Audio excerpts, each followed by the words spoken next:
Reverend Robert Naylor.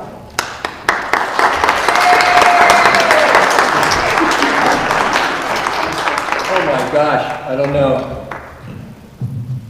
I'm going to try to be brief. When it says reminiscences, I have some memories, but I'm more interested in the future. When I first met Pat, it was in Second Church of Greenwich.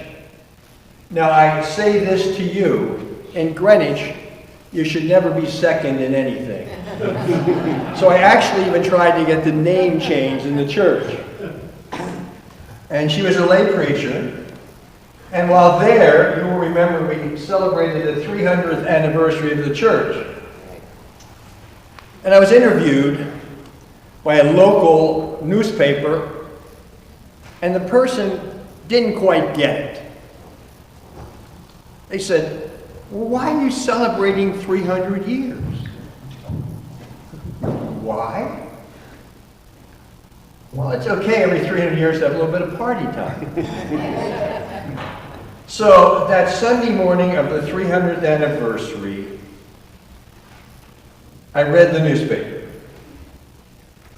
And it says, Reverend Naylor says, "We're party time." I thought for a moment, and I said to myself, yes, we are. This is party time for you.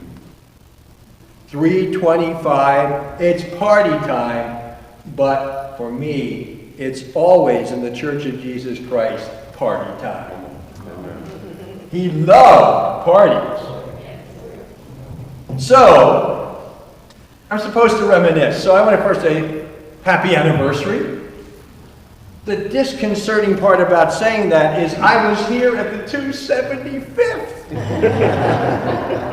You know how depressing that is for someone? I was associate minister at that time, assistant minister. I dressed up. And now, 50 years later, and I'm only 48. We are here. And you took a chance on me. Took a big chance on me. Those who remember, there's a few of you here. Took a big chance on calling a 26-year-old to be the senior minister of a church at that time was about 950 members. And you're going, huh? And I have, as I was going through, you know when you get older you throw your stuff away? And I was going through a box. And I just found it, the initial call to the meeting to call me to be the senior minister. It's the only call I ever had that has a fifth paragraph that tries to explain why are you doing this stupid thing. You can read it. It says, basically underneath it, why are you being such a fool to call this fool? But I have to thank this church, because you started me on an amazing, amazing journey. I have been blessed. I'm the luckiest guy in the world. You have been a blessing to me. And part of my retirement, pre-part retirement, whatever you want to call it, I work with conflicted churches, do speaking on church vitality. When I go to speak on church vitality, I decided, and I finally got the title for what I'm going to say. When I was asked in the Penn Northeast Conference to speak as their keynote speaker, churches must be in constant reformation. Constant reformation. And I used the text for that is Abraham and Sarah. If you remember in Genesis, Abraham, God says, it's time to move on. You're in Haran, but there's Canaan out there, by the way, which has already been occupied by somebody. And then in Hebrews it said, Abraham and Sarah went out not knowing by faith. Not knowing where they were going. I'm sure Sarah's saying just like a man. Never asked for direction. It's about risk-taking. It's about what I call a pioneer theology. You're going to be a settler church or a pioneer church? Settler or pioneer? The settler church is sort of like the courthouse. It keeps everything the same, checks the laws, makes sure nothing changes. Or the pioneer church gets on the wagon train with all of its baling wire and all of its bouncing around. You can be a settler church or a pioneer church. Now here's my reminiscence part. At least in 1972, you said, we're going to pioneer. We're going to take a risk. We're going to change the world. And during that pioneering, there's a couple things I want to raise up. As we partnered together, we made this the church that loved the arts. Loved the arts. And it helped the church to find vitality. Loving the arts. You gave me permission to cheer you on to find talent out there who love the arts. I'm going to just give one story. What I think is choir law was the first year of about 10 rock and roll concerts we had for worship. There were 40 young people here. I forget they were doing God, I think it was Godspell. Yeah. And I was told that some people in the church were not going to like this. And so what I did, I said to the kids, the only criteria is, because some people might not like this, you must wear a dress and coat and tie. Everybody said, well, that was wonderful. They were all dressed up. That's a great reminiscence for me. You allowed the arts to lead this church. The second remembrance. You had a commitment to the community for outreach and racial justice. Outreach and racial justice.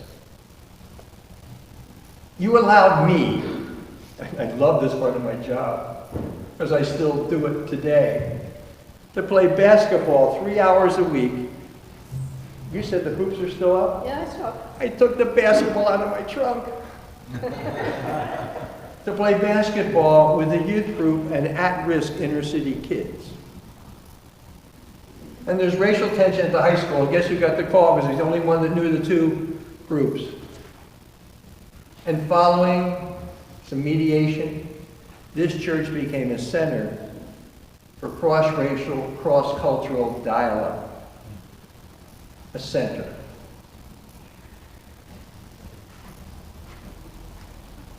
And also, you started to help with Isaac, Interfaith Social Action Corporation, to build housing. To build housing. One of the first ones in. And you raised money, and I'll tell you one story about money. One reminiscing. I'm getting close to not 10 minutes, so I will slow it down. You're fine. We had anyone remember rockathons? The few that were here when I was here. This is a long time ago. Oh, there you go. Rockathons. You took 24 to 30 youth, had them, get money for the number of hours they would rock in a rocking chair. 24 hours was the goal. You wouldn't believe it. 4 a.m. in the morning, parents coming in, feeding their kids, saying, don't get out of that chair. We did give them 5-minute breaks. And that time, $2,000 was raised by a bunch of kids. That's a pioneering thing. You allowed that to happen. So, you have a new venture ahead. Pat's going to lead it. A new venture ahead. When she asked me to come down and consult with the church, first thing I went across the street and I saw the person I talked to, the deputy to the mayor. And I said, in a few years you're going to have a supermarket across the street with a tower on it. And Pat said, I'm taking that up. Thank you, Pat. Thank you, Gary Falkenthal. We're doing a dream. We're doing a dream. By faith, God and Abraham ventured out. God and Sarah ventured. Abraham and Sarah ventured out. not knowing where they were going by faith. For 325 years, this church has had a settler and pioneer periods in its history. This is the history, and this is the time to be pioneers again. For joy, justice, and Jesus. This is the three J's I love. We need to go to a world that has lost its moral center and its ability to listen with humility to each other and to live out the grace and righteousness that the gospel proclaims. Let the new adventure begin. Take the risks. Jesus is out there and is scouted out ahead of us. There's no problem. Thank you.